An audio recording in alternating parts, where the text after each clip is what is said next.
Praise the lord. Good morning. ప్రభువైన యేసుక్రీస్తు వారి నామమున మీ అందరికీ కూడా ఉదయకాల శుభములను తెలియచేస్తున్నాను. అందరూ బాగున్నారా? దేవుని కృప మీ మీద నిలిచి ఉండును గాక. నా ప్రియమైన దేవుని బిడ్డలారా, యేసుతో అనుదిన ఆత్మీయ ప్రయాణం నాతో పాటు కొనసాగిస్తున్నటువంటి నా ఆత్మీయమైన సహోదరి సహోదరులందరికీ కూడా ప్రభు పేరట శుభములను తెలియచేస్తూ ఉన్నాను. ఈ ఉదయకాల సమయము దేవుని మాటలో మనలను ఆదరిస్తుండగా దేవుని స్తోత్రాలు చెల్లిద్దాం, దేవుణ్ణి స్తుతిద్దాం. హల్లెలూయా.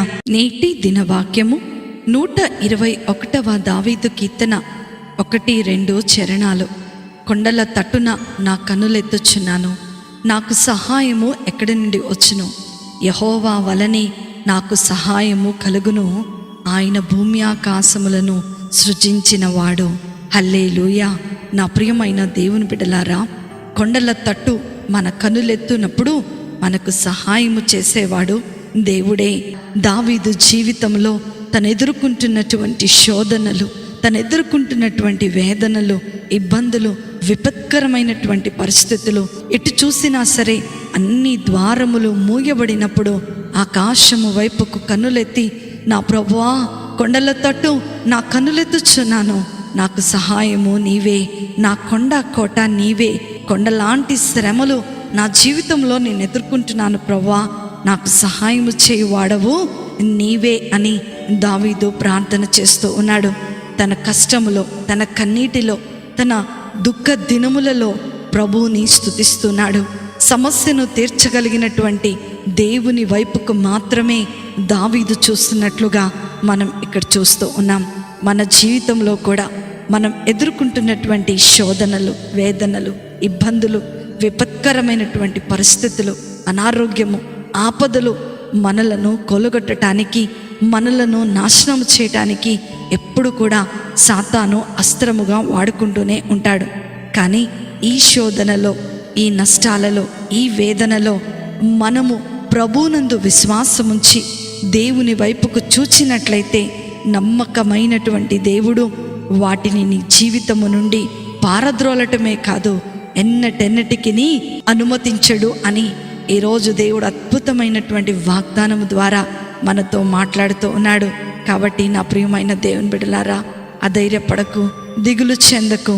నీ పరీక్ష ముగించిన పిదప నిన్ను బహుగా దీవించి, నీవు అడిగిన వాటికన్నా, ఊహించిన వాటికన్నా గొప్పగా దేవుడు దీవెనలను నీ మీద కుమ్మరించి నిన్ను దీవించబోతూ ఉన్నాడు.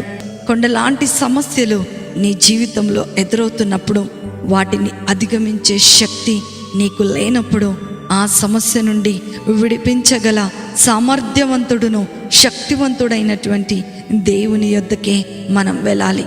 అలా కాకుండా ఆ కొండలాంటి సమస్యను చూచి భయపడినట్లయితే మనం ఎప్పుడు కూడా ఆశీర్వాదంలోనికి వెళ్ళలేం. కానానును వేగు చూడటానికి మోషే 12 మంది మనుషులను అక్కడికి పంపించినప్పుడు, అక్కడికి వెళ్ళిన వారిలో 10 మంది మాత్రము కొండలాంటి సమస్యను చూచారు. కానీ యెహోషువ, కాలేబులు ఆ సమస్యను పరిష్కరించగల దేవునిని చూడగలిగారు. నా ప్రియమైన దేవుని బిడ్డలారా, ఈ ఉదయకాల సమయంలో బైబిల్ గ్రంథములో అనేక మంది శ్రమల గుండా వెళ్ళినటువంటి వారే. యోబు పొందిన శ్రమలు అతనికి రెట్టింపు దీవెనను తీసుకొని వచ్చాయి. దావీదు ఎదుర్కొన్నటువంటి సింహపు బోను అతన్ని రాజ్యములో గొప్పవానిగా చేశాయి. షడ్రక్, మెషాక్, అబేద్నెగో ఎదుర్కొన్నటువంటి ఆ అగ్నిగుండము వారిని దేశంలోనే బహుగా హెచ్చించేటట్లుగా చేశాడు. కాబట్టి నా ప్రియమైన దేవుని బిడ్డ, ఈరోజు నీవు కూడా ఇలాంటి పరిస్థితులు ఎదుర్కొంటున్నావేమో, భయంకరమైన శ్రమల గుండా నువ్వు ప్రయాణించవలసి వస్తుందేమో. ఇంకా ఎప్పుడు ప్రభువా ఈ అవమానాలు నా నుండి తొలగించబడతాయి? మంచి దినములు నీ జీవితంలో రాబోతున్నాయి. ఎందుకో తెలుసా? దేవుడు నీ చేయి పట్టుకొని నడిపించబోతున్నాడు. కనుకనే ఆకాశం వైపు కన్నులెత్తి నీ శ్రమను, నీ శోధనను, నీ ఇరుకు, ఇబ్బందిని, నువ్వు ఎదుర్కొంటున్న విపత్కరమైన పరిస్థితులను ప్రభు పాదముల యొద్దకు పెట్టినట్లయితే దేవుని యొక్క సంపూర్ణమైనటువంటి అనుగ్రహంలోనికి నీవు, నీ కుటుంబము రాబోతుంది. కాబట్టి శ్రమల గుండా వెళ్తున్నటువంటి నా ప్రియమైన సహోదరి సహోదరుడా, అధైర్యపడకు. పక్షి ఎగురుటకు రెక్కలు ఎంత అవసరమో ఉన్నత స్థితికి చేరటానికి శ్రమలు కూడా అంతే అవసరమని గ్రహించి ఆ శ్రమలను చూచి భయపడక ధైర్యంతో ముందుకు కొనసాగు. అట్టి కృప, ధన్యత, ఆశీర్వాదము వాక్యం వింటున్న దేవుని పిల్లలైన మీ అందరికీ అనుగ్రహించబడునుగాక. ఆమేన్. ప్రార్థన చేసుకుందాం. మమ్మలను మిక్కిలిగా ప్రేమించిన మా ప్రియ పరలోకపు తండ్రి యేసు స్వామి, మీకున్నతమైన ఘనమైన నామమును బట్టి మీకు వందనాలు ప్రభువా. ఈరోజు మాతో మీరు మాట్లాడినందుకు మీకు వందనాలు. మా అనుదిన జీవితంలో ఎన్నో పోరాటాలు, ఎన్నో కష్ట నష్టాలు, ఎన్నో శ్రమలు, శోధనలు, భయంకరమైన విపత్కర పరిస్థితులు మేము ఎదుర్కొనవలసి వస్తూ ఉండగా మా శ్రమలో మాకు తోడుగా ఉండి ప్రతి పరిస్థితిలో ఉండి మాకు విడుదలను అనుగ్రహిస్తున్నందుకే మీకు వందనాలు. మాకు సహాయం చేసి మమ్మలను బలపరిచి మమ్మలను దీవిస్తున్నందుకే మీకు వందనాలు. ఉదయ కాల సమయంలో విన్న వాక్యము ద్వారా మేమందరము కూడా బలపరచబడినట్లుగా మీరు మాకు శక్తిని, బలమును అనుగ్రహించమని నజరేయుడైన యేసుక్రీస్తును శక్తి కలిగిన నామములో అతి వినయముతో అడిగి వేడుకొనుచున్నాను తండ్రి. ఆమేన్, ఆమేన్, ఆమేన్. ప్రభు మిమ్మలను, మీ కుటుంబాలను దీవించునుగాక.